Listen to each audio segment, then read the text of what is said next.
Entonces, hubo un cambio, como notaron la semana pasada, en la programación. La doctora Olga necesitaba una actividad, una caminata. Entonces, ella dio la charla el viernes pasado y las mías que estaban para el pasado quedaron hoy.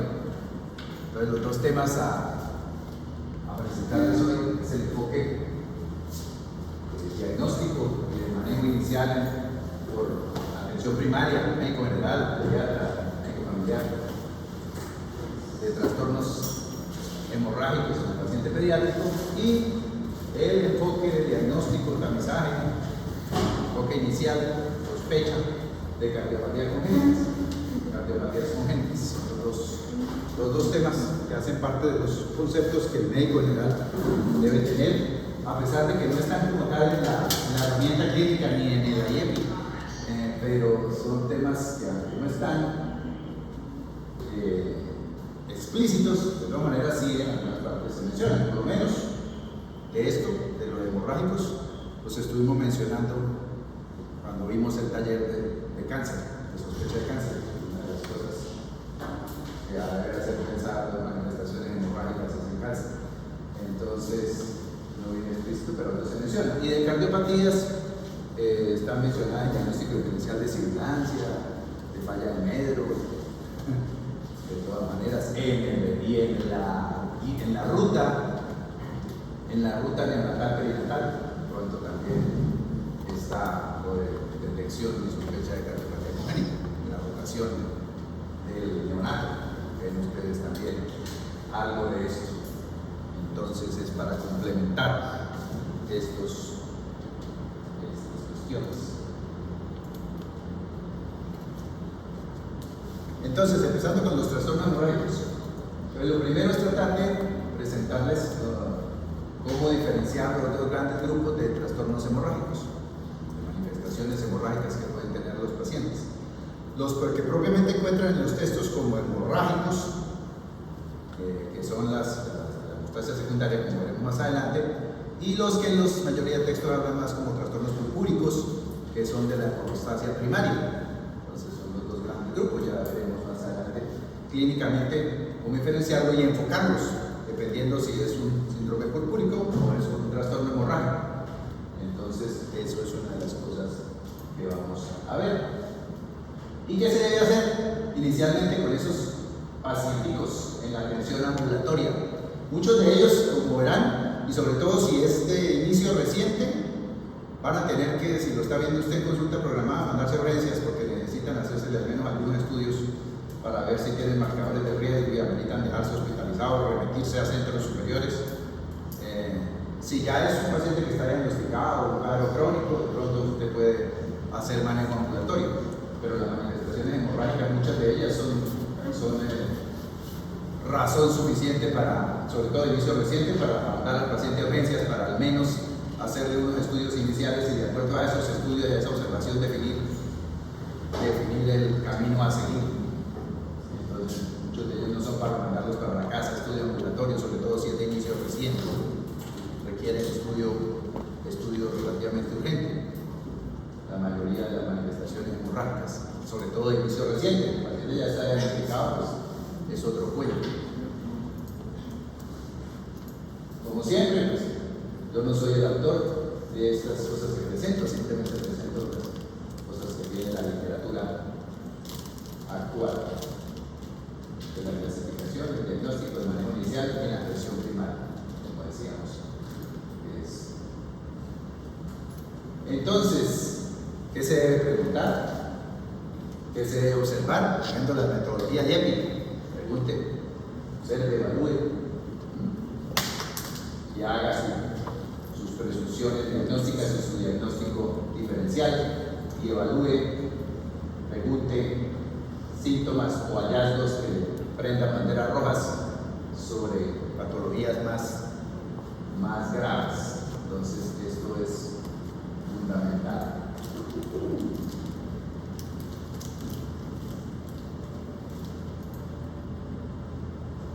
Entonces, ¿cuándo inició? ¿Cuándo? ¿Cuánto? ¿Por dónde? ¿Cuándo inició el sangrado? ¿Qué tipo de sangrado es? ¿Dónde se localiza principalmente? Es más solo en piel y mucosas, o compromete órganos internos, articulaciones, porque eso, la severidad, la frecuencia, la repercusión. Los síntomas y signos asociados: hay falla de medro, hay alteración del crecimiento, hay palidez, hay signos de anemia, hay ictericia, hay otros síntomas infecciosos, hay síntomas infecciosos, hay respuesta inflamatoria. Todo esto va a marcar el tiempo que lleva. Que decía, los síntomas de compromiso constitucional y los signos, las megalias, las visceromegalias, aeromegalia. Ya les decía que una penia, uno cuando tiene un trastorno hemorrágico, una cosa que sospecha es que pueda tener una citopenia, una trombocitopenia. No todos los sangrados son por trombocitopenia, se sospecha, sobre todo en las púrpuras. Y si además tiene megalia, visceromegalia o aeromegalia, ese paciente, como hemos visto, ya sería de probable sospecha de cáncer, que sería para remitir a un centro de alto nivel, pero por lo menos hay que hacer estudios.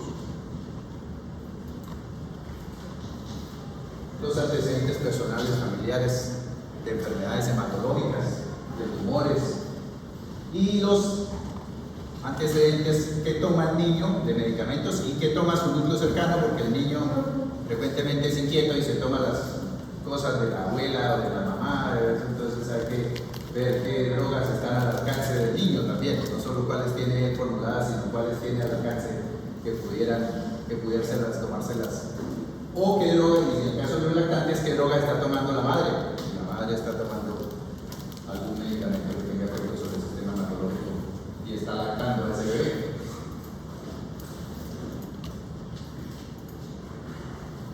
Entonces les decía que cuando lo que encontramos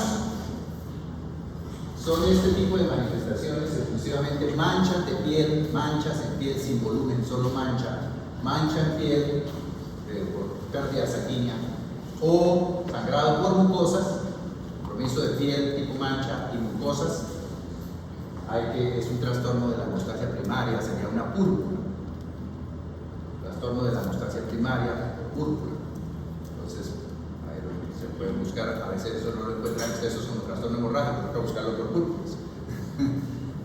Entonces, y ahí está el diagnóstico diferencial, el síndrome purpúrico. Y entonces van a haber petequias, que son las pequeñitas, y las que son más grandes, pero ninguna de las dos tiene volumen, ambas son solo mancha, que no desaparece a la digitopresión. Acuérdense de aquello de la IEPI que habla de que desaparezca la digitopresión, que no desaparezca la digitopresión en fiebre, con manchada, con exantema, que no desaparece a la digitopresión. Es que generalmente no es exantema, sino puede ser más bien es un sangrado, y por lo tanto sería signo de alarma. ¿Qué cuadro febril grave, infeccioso, da manifestación purpúrica? Sí. El dengue, en nuestro medio, pudiera dar. ¿Y cuál otro más severo que no vacunamos sistemáticamente, que es muy grave?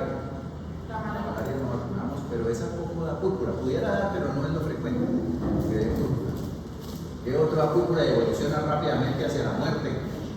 Y hay vacuna, pero no se coloca sistemáticamente todavía en Colombia. No, pero que de púrpura, fiebre, púrpura.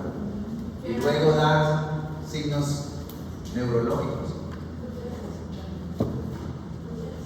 Hay vacuna, pero todavía no está en el esquema obligatorio. Y por eso se está luchando porque la incluyan. No está incluida porque afortunadamente es poco prevalente, pero es muy grave. ¿Cuál infección? Puede dar púrpura. ¿Ah? Fiebre amarilla, pero esa sí se está vacunando sistemáticamente. Meningococo, meningococcemia. Y entre otras cosas, por eso, por el dengue y por el meningococo, es que en fiebre, la fiebre más exantema que no desaparece a la digitopresión está entre los criterios de fiebre de alto riesgo. En nuestro medio el dengue es más frecuente, pero el meningococo también debe estar dentro del diagnóstico diferencial de una fiebre con púrpura. Bueno, entonces, petequias, equimosis y sangrado por mucosas, encías, intiborragia, nariz, epistaxis, o sangrados genitales o rectales. Entonces, si la manifestación es de este tipo exclusivamente, manchas o sangrados mucosos, El problema generalmente está en lo que se llama la hemostasia primaria. ¿Por qué se llama hemostasia primaria? ¿Alguien ha leído de esas cosas que se le ocurre por qué se llamaría hemostasia primaria? ¿Y qué conforma la hemostasia primaria? Ese no es por la vía de la... Plaqueta es una de las cosas que conforma la hemostasia primaria. ¿Qué más dices? Es porque la vía de la coagulación... No, esa ya la vía de la coagulación ya es la hemostasia secundaria. La hemostasia primaria es los mecanismos naturales que primero evitan que uno esté sangrando. Que una de las cosas son las plaquetas, lo otro es el vaso sanguíneo y lo perivascular. Entonces, el componente perivascular, que es el colágeno, el vaso sanguíneo en sí, la pared del vaso y la plaqueta, que es lo primero que llega, por eso se llama primaria, que es lo que primariamente evita que uno esté sangrando. Perivascular, vascular y plaquetario. La hemostasia primaria tiene esos tres componentes. Entonces, cuando uno encuentra púrpura, generalmente el problema puede estar en uno de esos tres componentes, en la mayoría de los casos. Y en cambio, si encuentra trastorno hemorrágico propiamente dicho, ya hematoma o sangrado profundo, profuso, intraarticular, debe pensar que el problema está en la hemostasia secundaria, que ese sí es el mismo, esa es la misma cascada de la coagulación. El problema está en el sistema de coagulación, que esa sí ya es la hemostasia secundaria, que es cuando ya existe una lesión la que hace que después de las plaquetas que se estabilice el coágulo y se cicatrice la lesión. Y fuera de eso hace que no se haga trombosis, pero no vamos a hablar de los problemas de hipercoagulabilidad, vamos a hablar de trastornos hemorrágicos. Los problemas de hipercoagulabilidad, afortunadamente en pediatría son poco frecuentes. En la formación del pediatra sí los vemos, y más de algunas especialidades, neurología, obviamente hematología, cardiología, sí. Pero es raro, hay poco niño, generalmente niños con problemas neurológicos, cardiológicos o hematológicos, autoinmunes, que no son afortunadamente frecuentes, que esté anticoagulado, a diferencia de los adultos y adultos mayores que sí muy frecuentemente requieren anticoagulación, y por eso ustedes en medicina interna sí ven bastante de anticoagulación, y en pediatría casi no vamos, y de hecho no vamos a hablar mucho de anticoagulación porque los problemas trombóticos son muy poco prevalentes. No es que no existan, pero son muy poco prevalentes. Entonces vamos a hablar más de los hemorrágicos, que afortunadamente tampoco son tan frecuentes, pero sí estamos en la obligación de detectarlos y manejarlos oportunamente. Entonces, cuando tenemos manifestación hemorrágica de este tipo, articular, hematoma, intravisceral, orgánico, severo, hay que pensar más en trastornos de la coagulación propiamente dicho, de la cascada de la coagulación, del componente plasmático de la coagulación, los factores de la coagulación sanguínea. Ahí hay que pensar que el problema puede estar allí. Y entonces allí es donde nos son útiles ¿qué exámenes? Para valorar cómo está la coagulación del componente plasmático. El PT y el PTT. Exacto. Entonces ahí es útil. Y en cambio para ¿qué sería útil? Para la primaria, para púrpura. Un hemograma para ver cómo están las plaquetas, y lo otro la clínica. La clínica, porque el componente perivascular y vascular no le va a alterar las plaquetas. Usted tiene que detectarlo por la clínica. Si el paciente tiene hiperelasticidad, puede tener melentarlos, un marfan y sangrar porque tiene problemas del componente perivascular o está muy severamente desnutrido. O el paciente tiene signos de vasculitis y alguna causa de vasculitis, entonces sería el componente vascular. Entonces, y las plaquetas pueden salirle normales. O sea, no sé, las plaquetas sí hay que evaluarlas, pero no siempre salen alteradas. De hecho, puede haber un problema de las plaquetas que no sea del número, sino de la función. Y entonces el número de plaquetas le va a salir normal, pero hay que pedir las pruebas de función plaquetaria. Entonces, eso sería un segundo nivel. Pero si la clínica no le ayuda, el número de plaquetas está normal, pero hay manifestación purpúrica, otra cosa es mirar cómo están funcionando esas plaquetas, que hay las pruebas de función plaquetaria. Esas son generalmente ya hechas más por especialistas, PFA 200 y la citometría de flujo plaquetario, estas cosas son más ya del nivel especializado. Pero bueno, por lo menos a nivel primario está la clínica y el hemograma, a nivel de plaquetas más. Y en este sí, el PT y el PPT, eso sería importante. Entonces vean que de acuerdo a esto, la importancia de clasificar si el problema hemorrágico es de tipo purpúrico o el problema hemorrágico es de tipo trastorno de hemostasia secundaria, el componente plasmático de la coagulación. Bueno, de acuerdo, debemos saber quiénes han llegado. Mientras fallas más, me toca colocar por acá. Adier Santiago, que casi nunca viene. Cuando a mis clases, por lo menos casi nunca viene. Cristina Isabel, Amado. Andrés Amaya Gaona.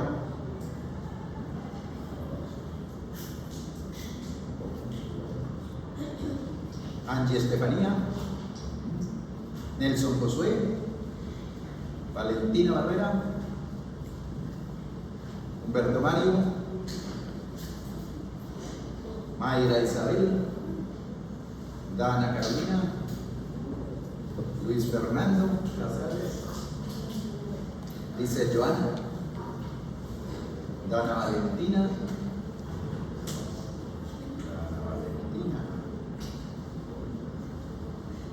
Ariel Fernando, Luisa Fernanda Eugenio, Adrián José,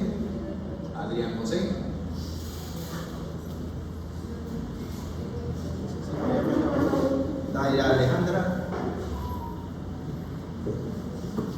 Valentina Esteves, María Fernanda, Sofía Valentina,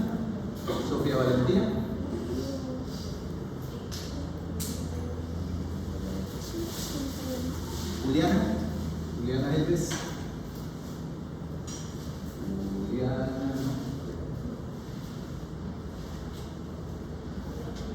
Diego Mauricio García, ustedes estuvieron todos. Eduardo José,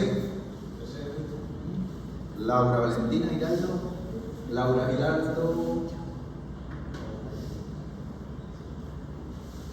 Leila Camila, Laura Lisset Lambrano, César Augusto Lara, Laura Sofía León,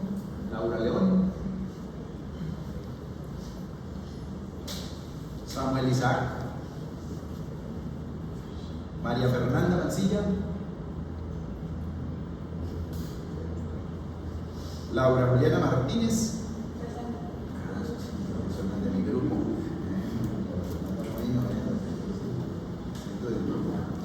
Laura Alejandra, Michelle, Camila Andrea Navas, Maglia Andrea, de mi grupo de rotación, que no les he calificado.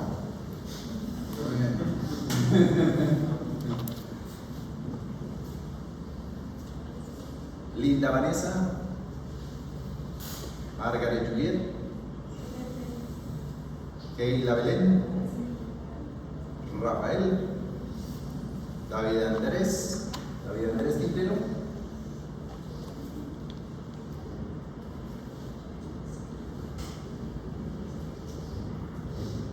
Daniel Andrés Moreno, Kelly Johanna Rincón, poco acostumbra venir a casa.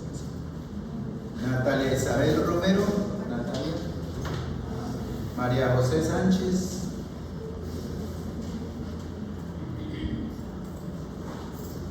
John Jorge Silva,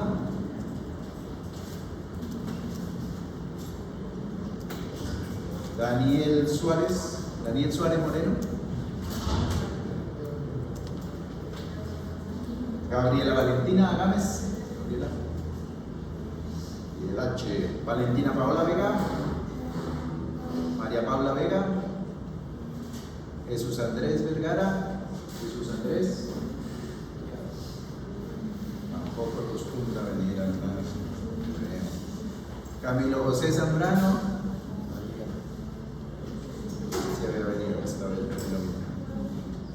Ana Sofía Zuleta y Ana María Lizarazo. Bueno, sigamos entonces.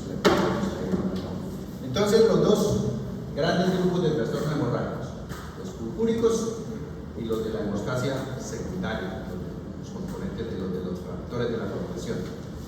Piel, mucosas, sangrados profusos, hematomas, hematosis, sangrados profundos, para pensar dónde está el problema. La hemostasia primaria la componen entonces perivascular, vascular, plaquetario, las secundarias son los factores de la coagulación. Aquí está. La hemostasia primaria, entonces, hay que mirar, y esto sobre todo por la clínica, el examen físico. ¿Tendrá el paciente un problema con el colágeno? ¿Será el problema perivascular? ¿Tendrá una desnutrición? ¿Tendrá un marfan, un enredanos? ¿Será un niño con progeria y que tiene la púrpura senil? Porque los ancianos, por degeneración del colágeno, sangran con facilidad y hacen manchados. Eso le llama púrpura senil. Y esa es perivascular, es por deterioro del colágeno, que no tiene casi soporte de los vasos, con movimiento brusco, y eso sangran con facilidad y hacen manchas. Esa se llama púrpura senil y es de la hemostasia primaria, del componente perivascular de la hemostasia primaria. Usted le hace pruebas de coagulación, plaquetas y salen normales, pero el paciente sangra. Del vascular, entonces las vasculitis. Vasculitis en pediatría, están las infecciosas asociadas a infecciones virales, a sarampión, a hepatitis B en fase inicial, pudieran hacer púrpuras por vasculitis. El COVID hace vasculitis. El COVID hace vasculitis y puede hacer manifestaciones hemorrágicas por vasculitis. Y las de las hay carenciales, el escorbuto por lo menos hace una vasculitis por deficiencia de vitamina C. Hay tóxicas, hay infecciosas y hay autoinmunes, porque casi todo el mundo le dice vasculitis y piensa en las autoinmunes. En pediatría las autoinmunes son raras. Generalmente las autoinmunes, la más conocida de las vasculitis autoinmunes, ¿cuál es? Usted le nombra vasculitis y piensan de una vez vasculitis autoinmune, no infecciosa. Usted le nombra vasculitis, enfermedad autoinmune con vasculitis, ¿o en cuál piensan? Ya en adultos, adolescentes y adultos, ¿qué más en mujeres? Lupus. Pero el niño es raro. El niño es raro el lupus. En niños pequeños, lactantes mayores, preescolares, pero puede hacer cuadros recurrentes a lo largo de la vida, pero inicia sus manifestaciones desde el periodo inclusive lactante, es la púrpura anafilactoide o por IgA de púrpura Inotion Lane, que también se le dice púrpura en pantalón, porque las lesiones son de la cintura hacia abajo. Se ven unas ronchas que pican, pero son violáceas, no son rojas. El diagnóstico diferencial más importante es con una dermatitis de contacto, una urticaria, pero están localizadas de la cintura hacia abajo y son elevadas. Es una púrpura palpable. Y no son rojas sino violáceas, pero sí pican. Por eso le dicen también púrpura anafilactoide, a ese Inotion Lane. Pican al niño, pero son elevadas y son violáceas, no son rojas. Y generalmente se acompañan de hinchazón, se le ven las manitos y los pies hinchaditos. Ahí hay que mirar y tomarle presión y ver cómo está orinando, porque esa púrpura afecta al riñón. Y si tiene afección renal, es de urgente de hospitalizar y ver por nefrología, puede requerir incluso diálisis. El Inotion Lane, cuando hace afección renal. Pero no siempre hace afección renal, puede hacer solo afección cutánea. Y el de la afección cutánea a veces es autolimitado. Si no tiene afección renal, no hay compromiso renal, no hay compromiso gastrointestinal, no hay dolor abdominal ni sangrado importante, se puede manejar ambulatoriamente con observación o con corticoide a baja dosis y evolucionan bien. Pero si tienen compromiso renal gastrointestinal, requieren manejo conjunto con nefrología, inmunología, reumatología, y puede hacer recurrencias. Púrpura de Inotion Lane. Doctor, en la perivascular casi siempre son trastornos del colágeno. Deterioro del colágeno o congénitos como el marfan en el Dallas, que es una falla congénita de la formación del colágeno. Y tienen otras manifestaciones, tienen la piel elástica, tienen hipermovilidad articular, pueden tener el marfan y el Dallas, pueden tener afección valvular cardíaca y pueden tener afección de cristalino. Entonces, que hay que buscar. Generalmente son pacientes con esa hipermotilidad articular y que tienen, más bien son más altos de lo esperado para la edad. Habría que pensar en pudieran tener manifestación de esta hemorrágica, habría que pensar en un marfano, en un endometriosis. Y esos pacientes requieren revisión, valoración, entre otras cosas por cardiología y oftalmología, porque tienen alto riesgo de hacer problemas cardíacos y oftálmicos. Bueno, eso sería perivascular y vascular. Y uno casi siempre en la púrpura piensa en plaquetas. Y las plaquetas pueden estar afectadas por número, que sería la fácil, porque usted le hace el hemograma y le sale bajo las plaquetas, listo, trombocitopenia. Pero también pueden estar afectadas en función. Entonces el número le sale normal, pero las plaquetas no funcionan. Están normal el número, pero no están funcionando. Entonces, ahí está. Por disminución en el número puede ser por aumento en la destrucción o por disminución en la producción o por una mezcla de las dos. Y las alteraciones de la función plaquetaria pueden ser congénitas o adquiridas.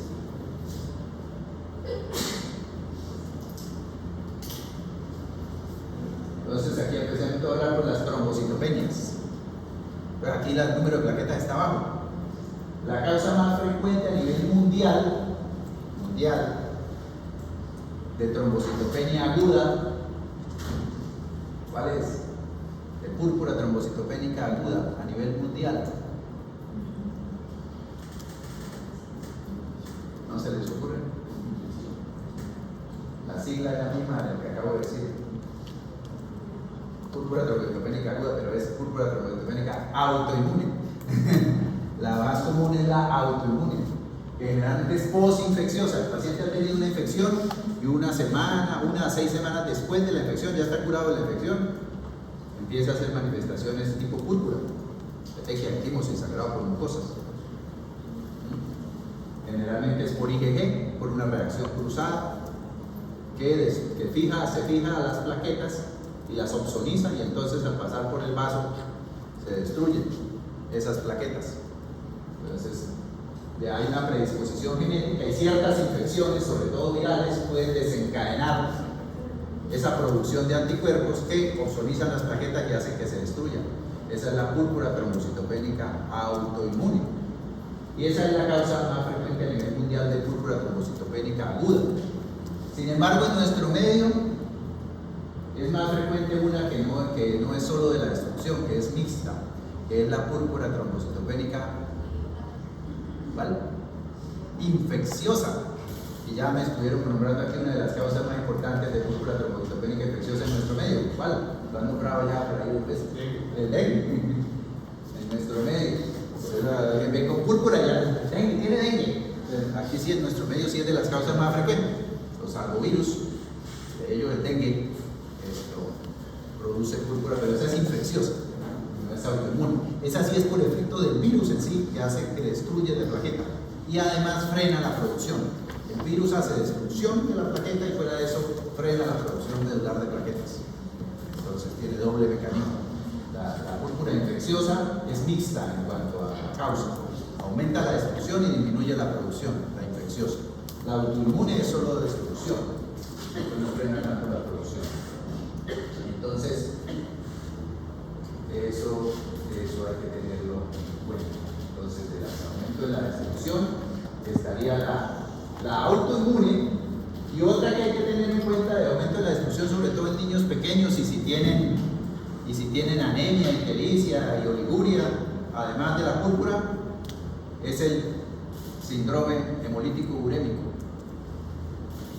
porque se afectan los vasos renales, las capilares glomerulares, por una vasculitis localizada por depósito de complejos inmunes, y allí en esos vasos glomerulares lo uno no se deja de filtrar bien, entonces hay falla renal, y lo otro se destruyen los glóbulos rojos y entonces hay anemia hemolítica, que la mencionamos dentro de las anemias hemolíticas CUMS negativas, ¿se acuerdan? Extracorpusculares, el síndrome hemolítico urémico. En mi rotación, dentro de causa de anemia hemolítica CUMS negativa extracorpuscular está el hemolítico urémico, pero además de anemia hemolítica da púrpura y da falla renal. Doctor, la infección por estreptococo no da vasculitis. Pudiera, eventualmente, pero los cuadros postestreptocócicos más frecuentes son ¿cuáles? la glomerulonefritis, más que la vasculitis. La glomerulonefritis aguda postestreptocócica, pero no hace tanto púrpura, hace más es el síndrome nefrítico agudo. No tiene tanto el componente purpúrico, pero sí hace una vasculitis que hace, en ese sentido se parece, pero realmente no tiene la anemia hemolítica y la púrpura. Esa tiene la falla renal aguda con hipervolemia, el síndrome nefrítico agudo, la glomerulonefritis postinfecciosa. Pero esa sí es la por estreptococo, la más de estreptococo.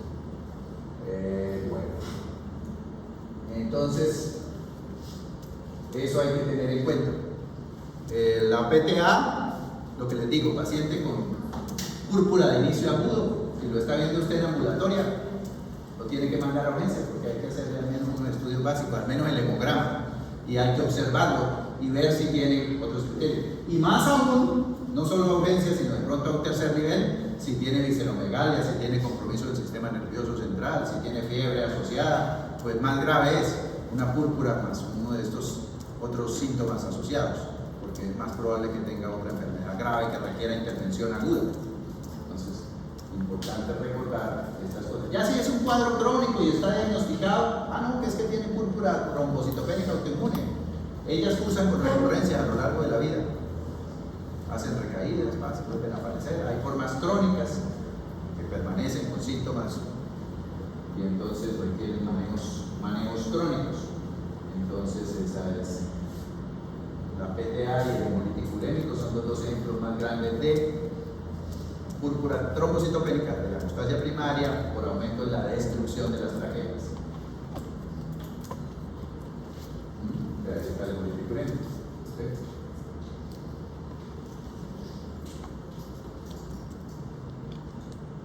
Y de la producción ya hablamos, y por eso hablamos por eso les decía que la púrpura es una de las cosas que se tiene en cuenta para sospecha de cáncer. Y en sospecha de cáncer está uno ahí, porque es que hay una afección de la médula ósea, y esa afección puede ser una afección tumoral, una leucemia, un linfoma, que frena la producción de las células normales, entre ellas las plaquetas. Entonces esa es una causa en la producción, pero también están las aplasias, las hipoplasias, otras afecciones medulares por enfermedades crónicas, infecciones crónicas que pudieran afectar la producción, o algunas infecciones agudas que pueden también afectar la producción. Como les decía, por ejemplo el dengue afecta aumenta la destrucción, pero también frena la producción. Entonces por eso es frecuente que haga púrpura. Pero también están, y por eso siempre hay que averiguar, los medicamentos que tienen efecto y riesgo de producir hipoplasia, aplasia. Ya les mencionaba en cáncer, y la importancia de no usarlos, y por eso evitar la fiebrofobia y evitar estar usando dipirona, AINES, porque uno de sus efectos graves es que hagan una hipoplasia, aplasia medular, por manejar un síntoma que es una defensa del organismo, terminan complicando al paciente. Entonces hay que tener eso en cuenta y también. Y hay formas congénitas. Una de ellas es el síndrome de Fanconi, que se los menciono en anemias también. El Fanconi afecta a todas las líneas, la blanca, la roja y la plaquetaria. ¿Cuál es el que afecta solo la roja? Congénito, que les menciono en mis talleres, que es solo de la línea roja. Aplasia pura de la línea roja congénita. ¿Cuál es la? ¿Recuerdan del nombre raro? Diamond Black. Bueno, esa sí es solo de la línea roja. Esa no daría púrpura, porque esa afecta solo la línea roja. En cambio, el Fanconi sí afecta a las tres líneas. Entonces puede dar anemia, púrpura y además infecciones recurrentes, todo esto por la afección de la línea blanca, que también la produce. ¿Cuál es la que afecta a las tres cosas? Fanconi. El de solo la línea roja, el de Diamond Black, síndrome de Diamond Black, aplasia pura de la serie roja congénita. Y hay otra aplasia pura de la serie roja neonatal transitoria.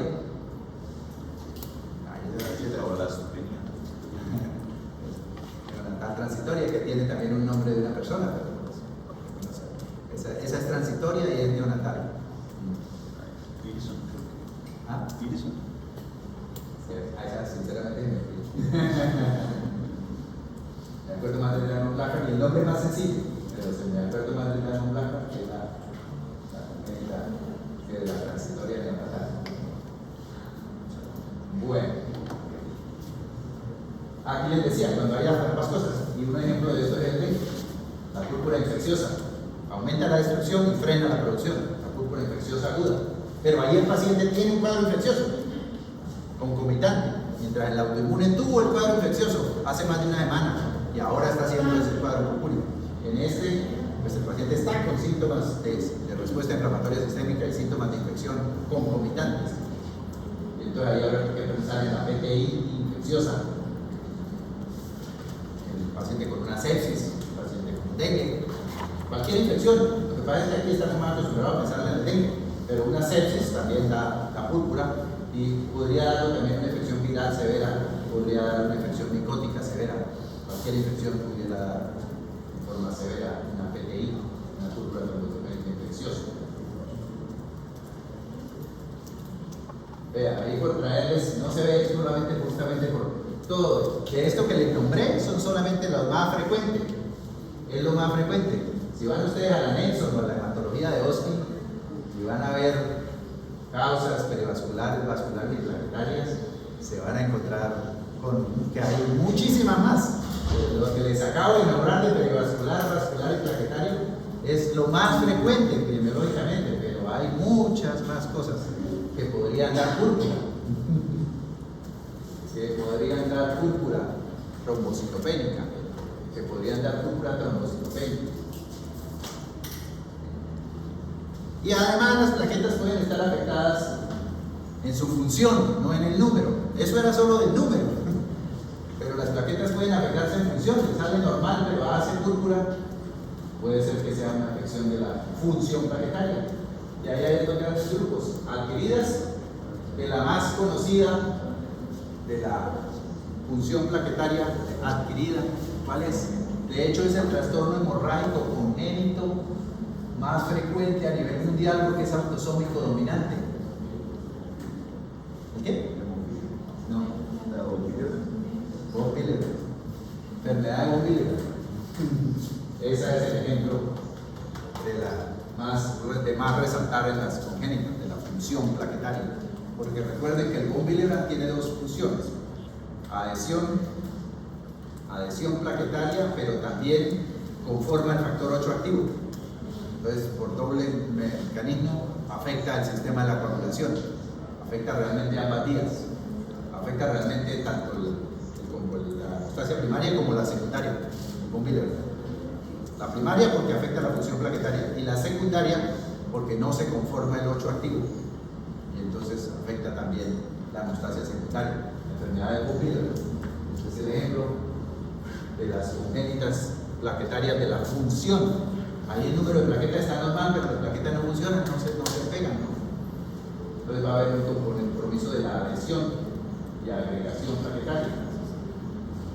Entonces, ahí hay pruebas que se pueden pedir del factor de von Willebrand, hay una prueba de ristocetina, porque hay diferentes tipos de von Willebrand. El más conocido es una deficiencia cuantitativa parcial del factor de von Willebrand, que es el tipo 1. Si a uno le dicen von Willebrand y no le especifican, debe pensar que le están hablando del tipo 1, que es el 85% de los von Willebrand. Es eso, una deficiencia cuantitativa parcial del factor. El 2 es que hay factor, pero no funciona, es decir, esa alteración cualitativa del factor de von Willebrand. Y ahí entonces usted mide el factor de von Willebrand y le sale normal, pero le hace pruebas de ristocetina y le salen alteradas. Ese es el von Willebrand tipo 2. Y el tipo 3 es la ausencia del factor de von Willebrand, que da forma muy severa. El 2 y el 3 se comportan más parecido a la hemofilia clínicamente que púrpura. El que da púrpura es más el von Willebrand tipo 1. Los otros von Willebrand, el tipo 2 y tipo 3, dan más sangrados de tipo hemostasia secundaria, o sea, hematomas, hematrosis. ¿Qué decías del laboratorio del tipo 2? En el tipo 2 hay un test de ristocetina. Sí, ya no solo sirve medir el factor porque le va a salir normal, sino que hay que hacer una prueba de ristocetina que es para ver la función del factor de von Willebrand. Y una de las manifestaciones, ojo con eso, porque una de las etapas donde se debe diagnosticar si hay esa manifestación en von Willebrand es en la adolescencia, en las niñas, ¿qué manifestación tendrá?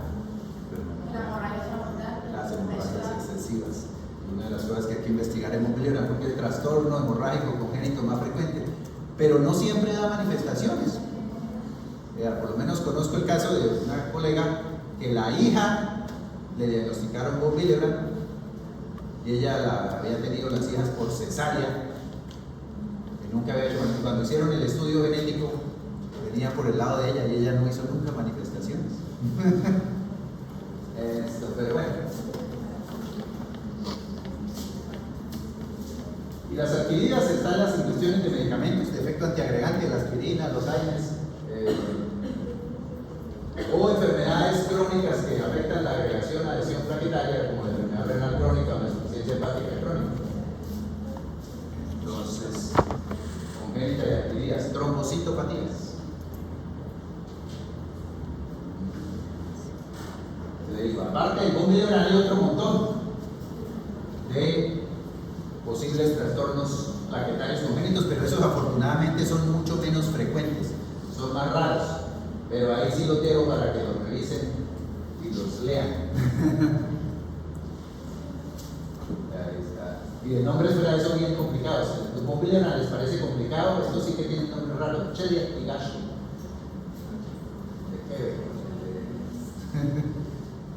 Que son trastornos de la función plaquetaria congénitos, mucho menos frecuentes que el von Willebrand, porque como les digo, el trastorno de coagulación congénito más frecuente a nivel mundial, porque es autosómico dominante, es el von Willebrand.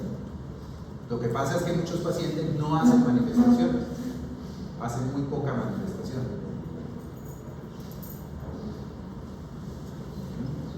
Y aquí entonces está lo otro. Si lo que encontramos son hemartrosis, sangrados profundos, sangrados intraviscerales, hay que pensar en el trastorno de la cascada de la coagulación, de los factores de la coagulación sanguínea. Y entonces ahí no son útiles el tiempo de protrombina, el tiempo de tromboplastina parcial activado, TTP, TTPA, TTP y el TTPA.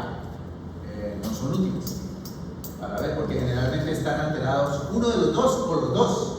Y de acuerdo a si esto ocurre, se subdivide y puede hacer uno una posible impresión diagnóstica.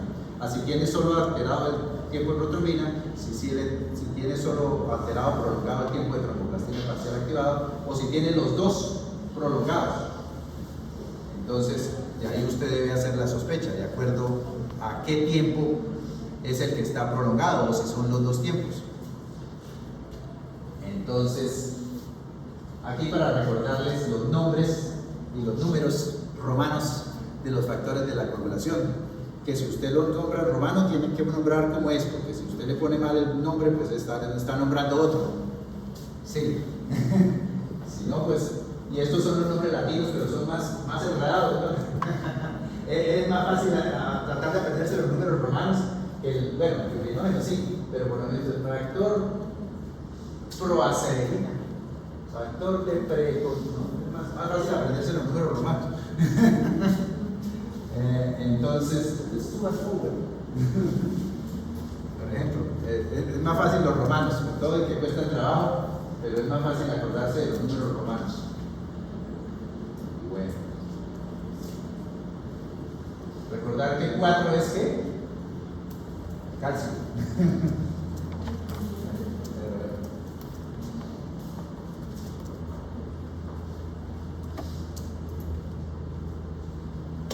Entonces, cuando está solamente prolongado el tromboplastina parcial activado y el de protrombina está normal, es lo que antiguamente llamaban la vía intrínseca, ahora a los hematólogos no les gusta este término porque esos son in vitro, en vivo, eso no es tan cierto.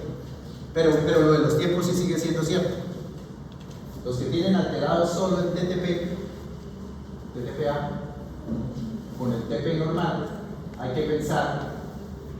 Ahí están los más frecuentes, ahí están las hemofilias A, B y C. La hemofilia más frecuente es la A, que es la deficiencia del factor 8, de la actividad del factor 8. La B es la deficiencia en la actividad del factor 9. Y la C es la deficiencia en la actividad del factor 11. más frecuente de las tres es la A. Por eso por ahí se empieza, porque los síntomas van a ser parecidos y las pruebas de coagulación también. Pero esto es lo primero que se piensa, porque es la más frecuente, 85% de la hemofilia es la A, la del factor 8. Entonces por ahí se empieza. Generalmente cuando uno piensa por hemofilia, empieza por medir la actividad del factor 8. Si le sale alterada esa, pues listo, ahí tiene el diagnóstico.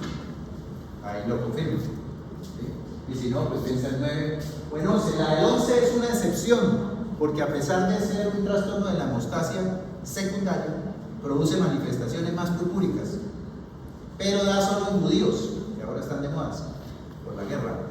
Da solo en judíos. Es más que todo de raza judía por la endogamia que han tenido los judíos. Esa enfermedad se ha hecho mucho más prevalente en esa raza. La deficiencia del factor 11. Y hay una que le va a dar a usted TP prolongado con TP normal, pero el paciente nunca ha sangrado, ya lo han hasta operado y no tiene ningún problema. Y entonces usted ahí debe sospechar que es esa, que solamente produce alteración de laboratorio, pero no se maneja porque no tiene efecto clínico, que es la deficiencia del factor 12. El factor 12, el de Hagemann o de contacto. Y si usted sospecha que tiene esa, pues le pide la actividad de ese factor y le sale que está alterada, se hace diagnóstico, le da un carnet, ¿qué es eso? El paciente se puede operar, si no el anestesiólogo lo cancela porque tiene el TTPA prolongado, no se le va a arreglar. Y no tiene riesgo, no amerita hacerle transfusiones ni nada. De pronto habría que descartarle si es algo reciente que tenga otras enfermedades que podrían alterar el factor 12.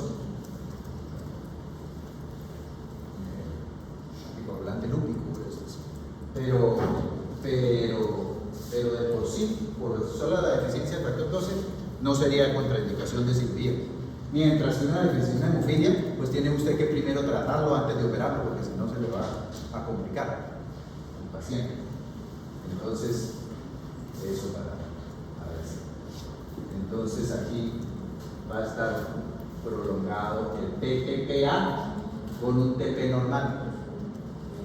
Entonces las hemofilias y el 12, que hay que saber que existe porque no tiene manifestaciones. Si usted lo comprueba, el paciente no amerita tratamiento específico para ello.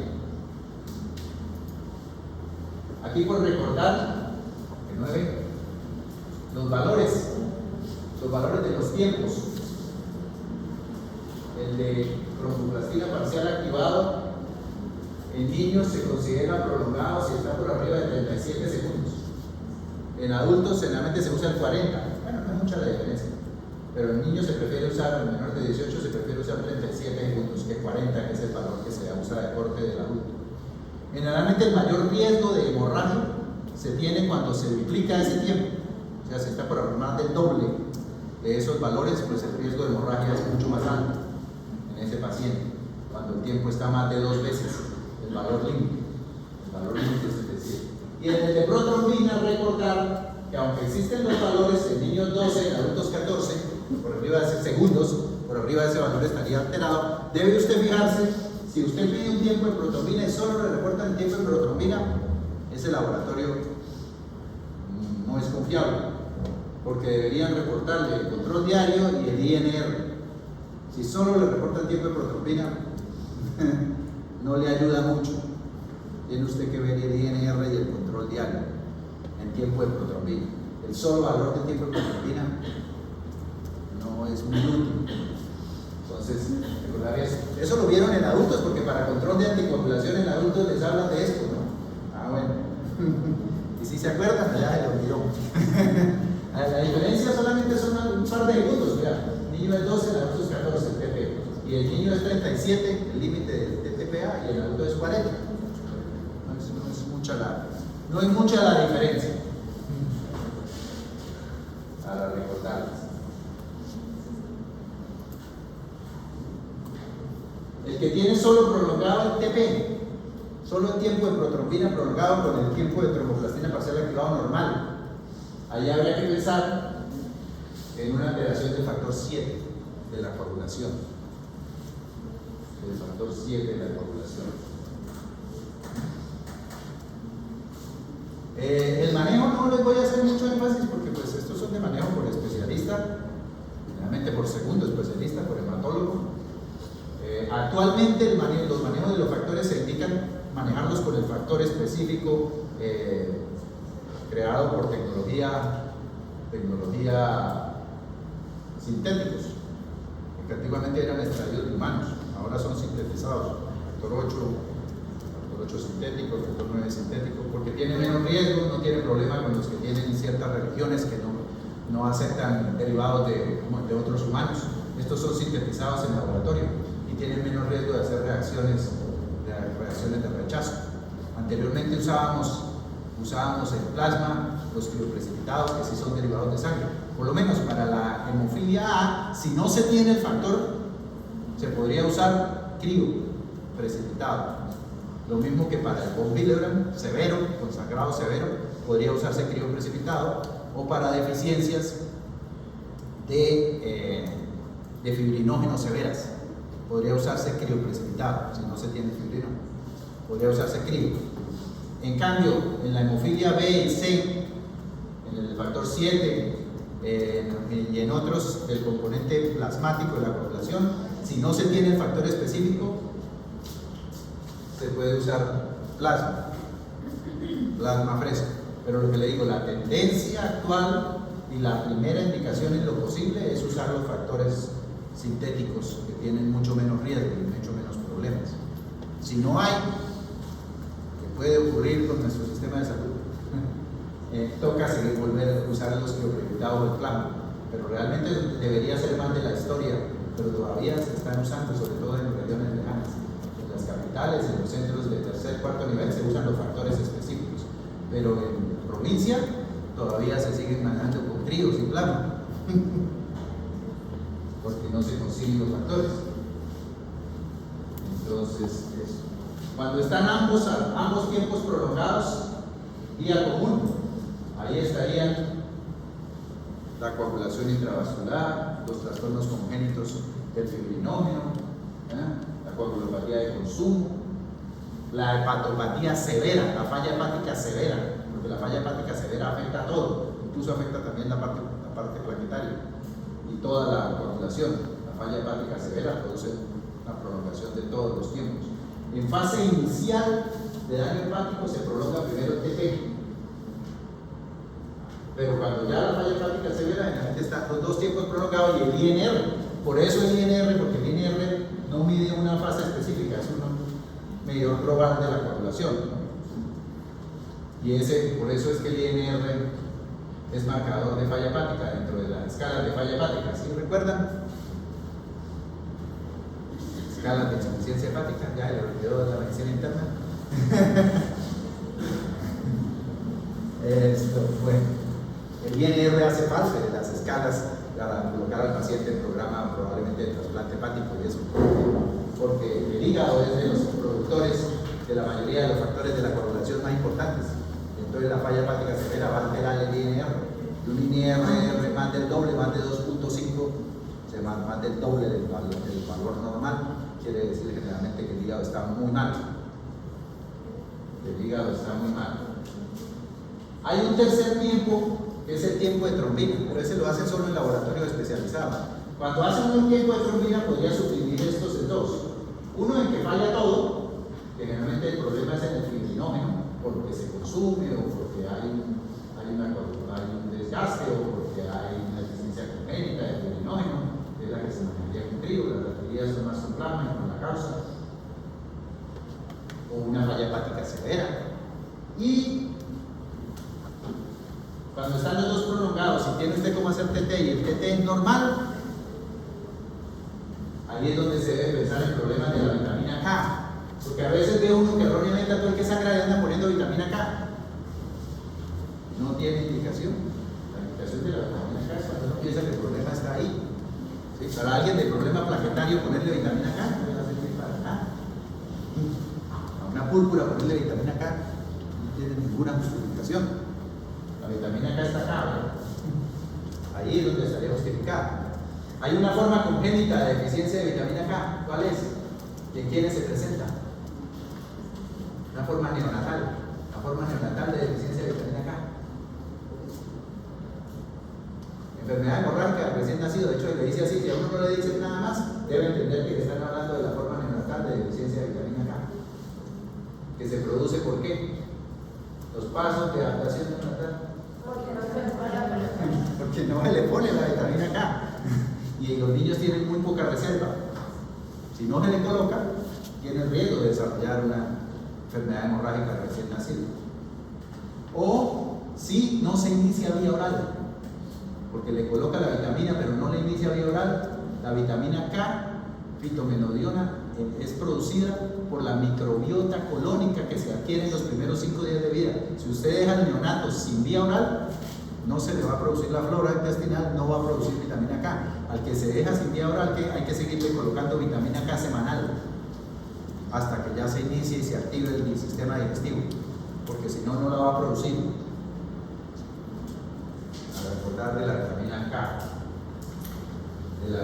porque lo que le digo, hay esa cosa así, sí. Aparte de la vitamina K es causa de hemorragia, pero no a toda hemorragia le sirve ponerle vitamina K. Eso no es así. Se me olvidó de nombrarles una de las causas de sangrado vascular por nasal, que es la más importante y de las más frecuentes de la vasculitis, es la vasculitis alérgica. En nuestro medio altísimamente prevalente, y seguramente muchos de ustedes la han sufrido, la asociada a la rinitis alérgica, que aquí en Santander 1 de cada 3, en Bucaramanga tiene. Se inflaman los vasos y pues se sangran con facilidad, y ahí la causa es vascular, y entonces hay que manejar la alergia y hacer ligadura, colocar vasoconstrictor. No le va a servir colocarle vitamina K, ni plaquetas, ni factores de coagulación, porque el problema es vascular. Bueno, entonces es importante tener esto en cuenta. Y están otras deficiencias de factores más específicos, mucho menos frecuentes. La vitamina K también podría ser por tóxicos, y ahí el más conocido es el famoso Racumin, que es un raticida, que es un anticoagulante cumarínico, porque es que los cumarínicos, ¿cuál es el antídoto? La vitamina K. Y lo que tiene ese raticida es cumarina. La rata muere de sangrado cerebral. Y el antídoto es la vitamina K y el plasma. Cuando hay los síntomas se coloca vitamina K y plasma fresco. Y los déficits ya son los frecuentes, factor 2, 5, 10, que se pueden manejar con plasma cuando hace manifestación. El factor 13 es una excepción del trastorno de la hemostasia secundaria por componente plasmático, porque siendo un trastorno de la hemostasia secundaria es un factor de la coagulación, no va a producir alteración de los tiempos. En él los dos tiempos le van a salir normales, el TTP y el TPI le salen normales, porque ahí lo que está afectado es la retracción del coágulo de fibrina, porque el factor 13 es el estabilizador del coágulo. Entonces ahí los dos tiempos están normales, pero el paciente hace sangrado generalmente tardío, por ejemplo se hiere inicialmente, pero luego empieza otra vez a sangrar. Habría que pensar en un trastorno del factor 13, y habría que medir la actividad del factor 13, o hay unas pruebas del índice del coágulo con urea, que los coágulos son muy lábiles, los coágulos sanguíneos, pero ya se hace más medición de actividad del factor 13. Antiguamente se hacía la prueba de urea, de la lisis del coágulo con urea, que estaba alterada. Entonces ese es como una excepción, pero ahí usted la puede sospechar clínicamente porque el sangrado es tardío. Y ese es un problema, porque estos pacientes a veces se diagnostican porque hacen una complicación postquirúrgica. Le hacen las pruebas de coagulación, que normalmente se tiene TPT y hemograma, y le salen normales, y lo operan, y en recuperación empieza a sangrar, porque él no sangra inicialmente, sangra tardíamente. Y resulta que ahí es que se hace el diagnóstico que tenía una deficiencia de factor 13. Tocaba haberle hecho la prueba específica, pero no se hace tradicionalmente. Lo mismo, yo vi morir un bebé por deficiencia de factor 7. No tenía una historia clara, esa es autosómica dominante, pero el paciente no tenía historia de sangrados.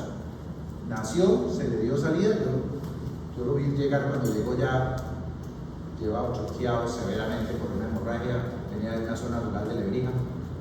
Empezó al segundo día de nacido una hemorragia umbilical severa, se choqueó, llegó a Girón, no había cómo transfundirlo, vino de mandaron a quedar en la clínica. de Bucaramanga. Entonces, ya había transfundió, pero ya venía muy mal. Finalmente el paciente falleció y comprobó una deficiencia de factor 7, que es poco frecuente. Bueno.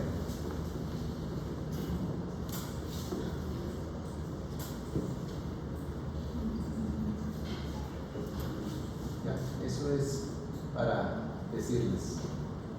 Y recordar que la colocación de derivados, de hemoderivados, debe hacerse en sitios que estén autorizados para ello, deben hacerse todas las pruebas, seguirse todos los protocolos de solicitud, de reserva, porque la sangre es un órgano y los hemoderivados deben colocarse con toda la seguridad. Por eso ustedes ven que la misma casi no se transfunde. Realmente lo que requiere transfusión es que se toca mandarlo a otro centro, porque la OIM no está avalado como centro de transfusión. Porque podría ser, a veces no tiene que tener banco de sangre, hay sitios que están avalados pero no tienen banco, pero piden la sangre y la colocan, los derivados y la colocan. Pero sí que tienen que tener los protocolos claros. Entonces ya sangre total ya casi no se coloca, excepto por lo menos en la exsanguinotransfusión total del recién nacido por inmunización severa de RH. Eso ya se ve en unidades de cuidado intensivo neonatal que se hace. Antiguamente lo hacíamos en salas de cirugía, ahora ya casi todos se remiten a un tercer nivel, a una unidad de cuidado intensivo neonatal, y en la unidad de cuidado intensivo neonatal se le hace la exsanguinotransfusión. No sé si en Florida todavía estén haciendo exsanguinotransfusión en sala de cirugía, creo que no. Creo que ya no. Ya la mayoría de ellos son mandados a uso. Antiguamente sí lo hacíamos, se corría mucho dedo porque es una técnica de transfusión allí. Y lo otro sería una hemorragia severa, masiva, de una herida en corazón o grande vaso. Se colocarían bolos de 10 a 20 cc por kilo de sangre total compatible.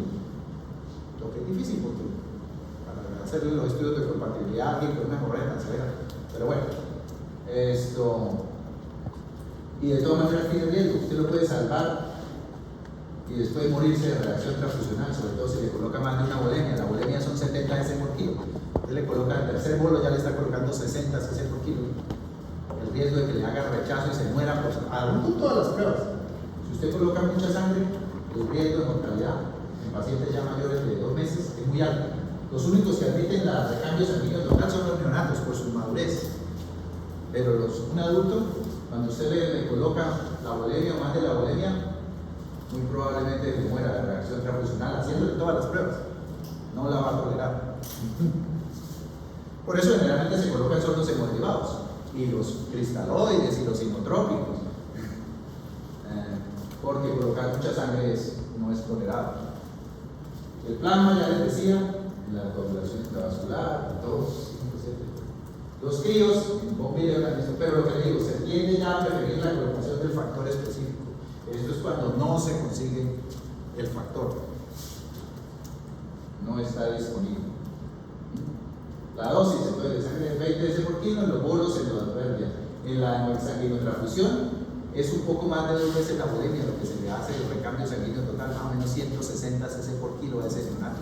Se le pide de la sangre y se le van haciendo, pero no se hace todo a la vez, se van sacando alícuotas de 5 a 10 y se va capeando. Ahora lo hace una máquina en las unidades de cuidado intensivo neonatal. Antes lo hacíamos en salas de cirugía y con jeringas. Esto para el recambio sanguíneo total.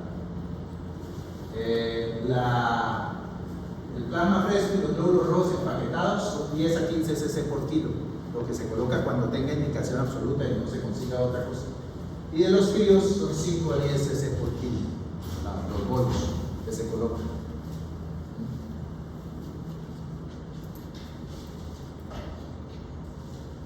Los glóbulos rojos 10 a 15 cc por kilo cuando hay anemia severa que no responde al oxígeno, a los líquidos, a pesar de los líquidos y a oxígeno a bajo flujo. Si ya toca colocar oxígeno a alto flujo y con buenos líquidos y le sigue estando anémico y hipoxémico, pues es indicación de glóbulos rojos empaquetados. Por nivel de hemoglobina es relativo, porque eso puede ser cierto cuando es agudo. En el lactante preescolar, niveles por debajo de 8 de hemoglobina, así no tengan mucha repercusión hemodinámica, hay que considerar la transfusión porque se altera el desarrollo neurológico del paciente, así no tenga descompensación hemodinámica. Entonces en ellos se maneja el valor de 8 para tenerlo como consideración para transfundir glóbulos. En los mayores de 8 años, generalmente se tiene el mismo valor que aprendieron ustedes en adultos, que es de 7, por debajo de 7, para considerar, pero sobre todo debe haber signos de descompensación, signos de afectación hemodinámica, taquicardia, resistencia, o ya signos de falla o de hipoxemia, para colocar glóbulos rojos. No, el valor es una guía, pero no es una camisa de fuerza, el valor de la hemoglobina. Y la cantidad 10 a 15 cc por kilo. Lo que le digo, ahí hay el inconveniente con los que tienen ciertas religiones que no admiten estas transfusiones. En niños no habría tanto el problema, bueno, o hay doble problema, porque ahí está la sin salida.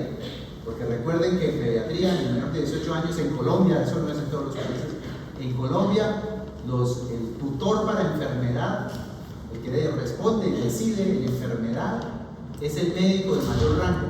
No, los papás pierden la tutoría sobre sus hijos. Prima la indicación absoluta. O sea, si el paciente tiene indicación absoluta de transfundirle glóbulos rojos y es un menor de 18 años, se debería transfundir. Esto no vale la oposición de los padres, pero eso es la teoría.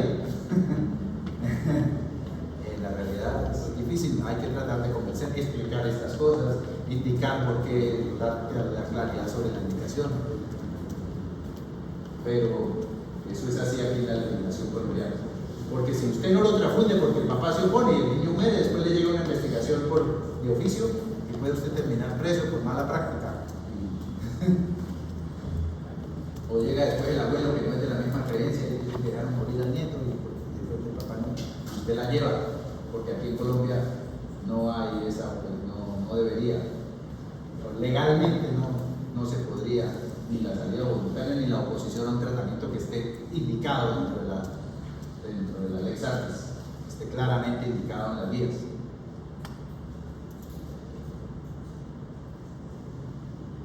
Las plaquetas, generalmente, ahí también no es el valor, sino las manifestaciones purpúricas, o peor aún ya del sistema nervioso central, las que hacen la indicación. Pero hay que tener en cuenta que si se piensa la autoinmune, hay que iniciar primero la inmunomodulación, porque si tiene una púrpura autoinmune y usted le transfunde plaquetas, lo termina de matar y no le coloca el inmunomodulador, el corticoide. Entonces, bien las otras dependerán no solo del número de plaquetas, sino de la manifestación clínica. Y más aún si es una púrpura crónica, ahí no es tan importante el valor, sino qué manifestaciones tiene el paciente para considerar. La dosis es de 5 a 10 cc por kilo de concentrado de plaquetas. En los menores de 30 kilogramos. En los mayores, pues es 1 a 2 unidades del adulto por kilo. No, perdón. Listo, esto es lo de hemorrágicos y transfusiones. Mucho por leer de estos temas. Hemorrágicos y transfusiones.